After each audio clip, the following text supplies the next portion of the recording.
بسم اللہ الرحمن الرحیم۔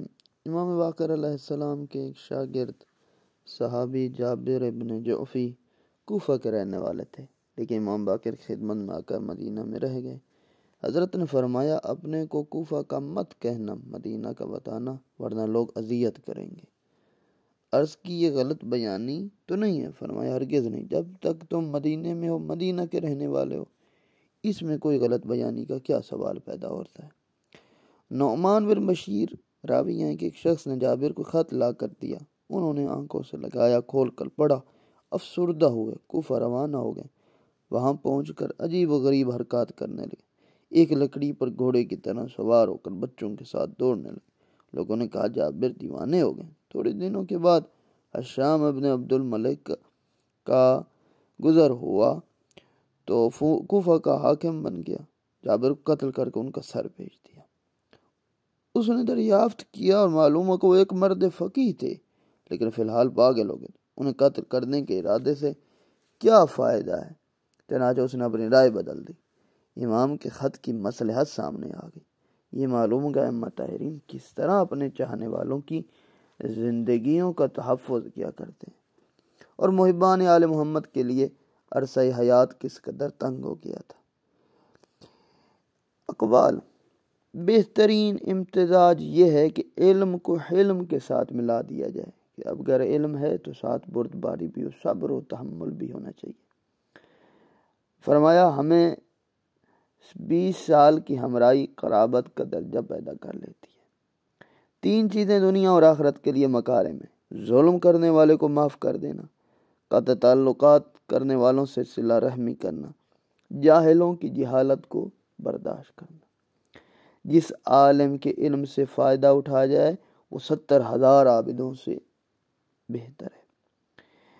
فرمایا، عالم کے ساتھ غیر جامع مسجد میں نماز 1000 رکعت کے برابر ہے، اور مسجد جامع میں 1,00,000 رکعت کے برابر ہے۔ فرمایا، عالم کو صدقہ دینا 7,000 گنا ثواب رکھتا ہے۔ نیکیوں کے 4 خزانے: حاجت کو پوشیدہ رکھنا، صدقہ چھپا کر دینا، درد کا اظہار نہ کرنا، مصیبت کا بیان نہ کرنا۔ فرمایا، ایک بڑے ہی حکمت، بڑی خوبصورت، توجہ کیجیے گا، تواضع یہ ہے کہ محفل میں اپنے مرتبے سے کم تر جگہ پر بیٹھے، جو سامنے آ جائے اسے سلام کرے، حق بے جانب ہونے کے باوجود بحث و مباحثہ نہ کرے، خاموش ہو جائے۔ ہر جگہ بندہ یہ بحث نہ کہ میں بھی حق پہ ہوں، میں بھی حق پہ ہوں، نہیں، سامنے والا نہیں مان رہا، ہٹ دھرم ہے، بات نہیں سن رہا، بحث و مباحثہ نہ کرے۔ حیا اور ایمان ایک ہی رشتے کے 2 گوہر ہیں، ایک رخصت ہو جاتا ہے تو دوسرا بھی اسی کے ساتھ چلا جاتا ہے۔ ایمان گیا تو حیا گئی، جب انسان کا حیا چلا جاتا ہے تو ایمان بھی ساتھ چلا جاتا ہے۔ واضح ہے کہ اسلام نے حیا و غیرت پر بے حد زور دیا۔ رسول اکرم کا ارشاد ہے کہ اسلام برہنہ ہے، اس کا لباس حیا و غیرت ہے۔ جس کے پاس حیا نہیں ہو اس کے پاس ایمان نہیں ہے، دین نہیں ہے۔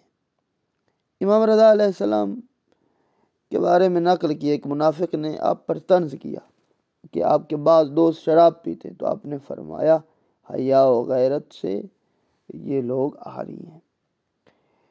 صبح سویرے صدقہ دینا شیطان کے شر کو دور کرتا ہے اور سلطان کے شر سے محفوظ رکھتا ہے۔ جابر ابن جعفی نے فرمایا کہ کیا ہماری محبت کے لیے فقط دعوی محبت کافی ہے؟ ہرگز نہیں، واللہ ہمارا شیعہ وہ نہیں ہے جو خدا کی اطاعت نہ کرے، تقوی اختیار نہ کرے۔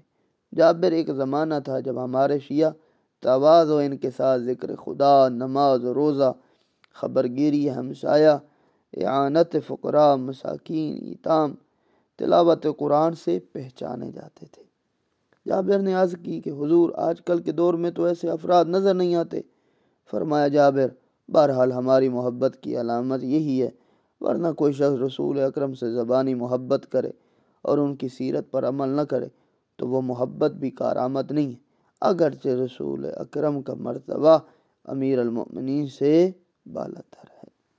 یہ امام نے آخر پر اپنے شیعوں کی علامات بتائی ہیں۔ ایسے نہیں زبانی صرف دعوے کرتے رہیں اور زبانی کہتے رہیں کہ ہم آل محمد کے شیعہ ہیں، ماننے والے ہیں، محب ہیں، اور انسان زبانی کہتا رہے لیکن کردار سے، اپنے عمل سے ائمہ معصومین علیہ السلام کی سیرت پہ عمل نہ کرے تو فرمایا تو یہ صرف زبانی ایک بات ہے اور حقیقت میں وہ شیعہ نہیں ہے۔ شیعہ کی علامات بہت بڑی ہیں، بہت سخت ہیں، شیعہ ہونا بہت سخت ہے، بہت مشکل ہے کہ جو بندہ تقوی اختیار بھی کرے، تواضع بھی، انکساری بھی، ذکر خدا بھی، نماز روزے کا پابند بھی ہو، ہمسایوں کی خبر گیری کرنے والا ہو، فقراء و مساکین یتیموں کا خیال کرنے والا ہو، تلاوت قرآن سے پہچانا جائے، یہ ہیں شیعہ، اور حقیقت میں ایسے لوگ بہت ہی کم ملتے ہیں۔